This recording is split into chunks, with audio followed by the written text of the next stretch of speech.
মাঠ জুড়ে 22 জন ফুটবলার দৌড়াচ্ছেন, গ্যালারিতে লাখো মানুষের উচ্ছ্বাস, আর স্ক্রিনের সামনে কোটি চোখ।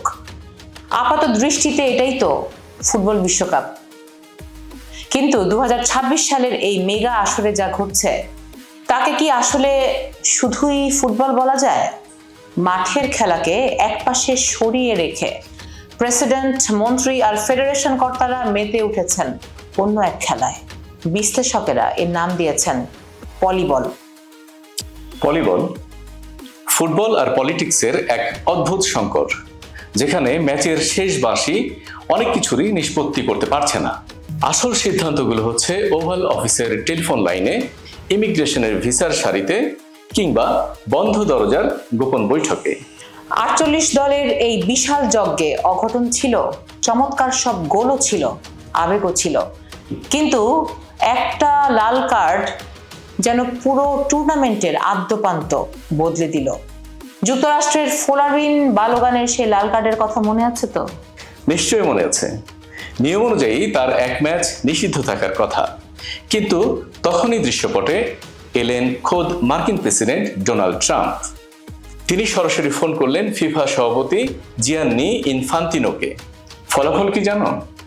ফিফার শৃঙ্খলা কমিটি নিজেদের একটা প্রায় অব্যবহৃত ধারা বের করে বালোগানের নিষেধাজ্ঞা স্থগিত করে দিল। তিনি বেলজিয়ামের বিপক্ষে মাঠেও নেমে গেলেন। ফুটবল ইতিহাসের কোনো সাধারণ দলের ক্ষেত্রে কি এমন ঘটনা কখনো ঘটেছে? স্বাভাবিকভাবেই প্রতিক্রিয়া আসতে দেরি হয়নি। বেলজিয়াম ফুটবল অ্যাসোসিয়েশন একে নৈতিকতা ও ন্যায্য প্রতিযোগিতার লঙ্ঘন বলে ক্ষোভ ঝেড়েছে। ফরাসি আর ইংলিশ ফেডারেশনও বুঝে গেছে ফিফার আইনের ভেতরেও ওভাল অফিস নামের একটা অদৃশ্য আপিল কক্ষ আছে। আর এই পলিবলের সবচেয়ে বিপজ্জনক দিকটা হলো এটি মাঠের ন্যায্য সিদ্ধান্তকেও সন্দেহের কাঠগড়ায় দাঁড় করিয়ে দেয়। যেমন আর্জেন্টিনার বিপক্ষে মিশরের ম্যাচটার কথাই ধরো। মিশরের একটা গোল VAR এ বাতিল হলো একদম সূক্ষ্ম নিয়মের মারপ্যাচে। কিন্তু বালোগান কাণ্ডের পর ফুটবল প্রেমীদের মনে অবধারিতভাবেই প্রশ্ন উঠে গেল, প্রযুক্তির ব্যবহার কি আসলে বিশ্ব চ্যাম্পিয়নদের, বিশেষ করে লিওনেল মেসিকে টুর্নামেন্টে টিকে রাখার জন্য করা হয়েছে? রাজনৈতিক হস্তক্ষেপের আসল ক্ষতিটাই এখানে। এই মাঠের ফল বদলাক আর নাই বদলাক, টুর্নামেন্টের ওপর থেকে মানুষের বিশ্বাসটা কেড়ে নেয়। অথচ এই বিশ্বাসের ওপর ভর করেই স্পন্সররা বিলিয়ন বিলিয়ন ডলার বিনিয়োগ করছে। এই বিশ্বকাপের আরেকটা অন্ধকার দিক কিন্তু ইমিগ্রেশন আর ভূরাজনীতি। একদিকে মার্কিন স্বাগতিক দল যখন প্রেসিডেন্সিয়াল সুবিধা পাচ্ছে, অন্যদিকে ইরান, সোমালিয়া কিংবা ফিলিস্তিনের মতো ফুটবলার আর অফিসিয়ালরা পড়ছেন চরম ভিসা জটিলতায়। সোমালিয়ার শীর্ষ রেফারি ওমর আরতানকে তো যুক্তরাষ্ট্রে ঢুকতেই দেওয়া হলো না। একদম। ইরানের ব্যাকরুম স্টাফদের বড় অংশ ভিসা পাননি, তাদের অনুশীলনের ঘাঁটি পর্যন্ত মেক্সিকোতে সরিয়ে নিতে হয়েছে। হাইতির জার্সিতে তাদের বিপ্লবের ঐতিহাসিক স্মৃতিচিহ্ন সেন্সর করেছে ফিফা।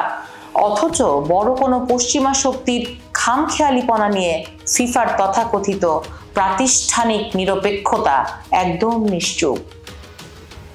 তবে ইনফান্তিনো আর ট্রাম্প এই আয়োজনকে যতই নিজেদের ক্ষমতা প্রদর্শনের মঞ্চ বানাতে চেয়েছেন, সাধারণ মানুষ কিন্তু একে রুখে দিয়েছে। আমেরিকার ছোট ছোট শহরগুলো এখন এক একটি আন্তর্জাতিক ফুটবল উৎসবে রূপ নিয়েছে। ফ্রান্স, স্পেন বা মরক্কো দলের দিকে তাকালে বোঝা যায় অভিবাসন কিভাবে বিশ্ব ফুটবলকে সমৃদ্ধ করেছে।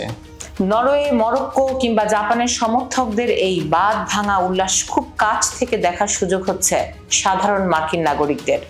মেক আমেরিকা গ্রেট এগেনের যে সংকীর্ণ দেয়াল, তা ভেঙে দিচ্ছে এই বহু সাংস্কৃতিক ফুটবল উৎসব।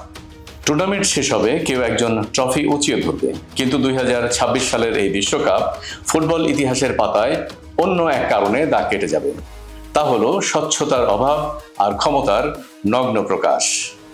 ফিফা যদি আসলে বিশ্বাস করাতে চায় যে ফুটবল বিশ্বকে ঐক্যবদ্ধ করে, তবে তাদের শৃঙ্খলা সংস্থাকে স্বাধীন করতে হবে, রাজনৈতিক যোগাযোগের হিসাব প্রকাশ্যে আনতে হবে। নইলে মাঠের নিয়ম নয়, ক্ষমতার নিয়মেই বারবার জিতে যাবে। খেলাটা কি আসলেই তাহলে আমজনতার থাকবে, নাকি শুধুই ক্ষমতাবানদের পলিবল হয়ে থাকবে? আপনাদের কি মনে হয়? কমেন্ট করে জানান আপনার মতামত। কানেক্ট উইথ দীপান্বিতার আজকের পর্বে আপনাদের সাথে ছিলাম আমি দীপ এবং আমার সাথে ছিলেন আফজাল হোসেন। পরের পর্বে আবার দেখা হবে। সেই পর্যন্ত ভালো থাকুন, সুস্থ থাকুন।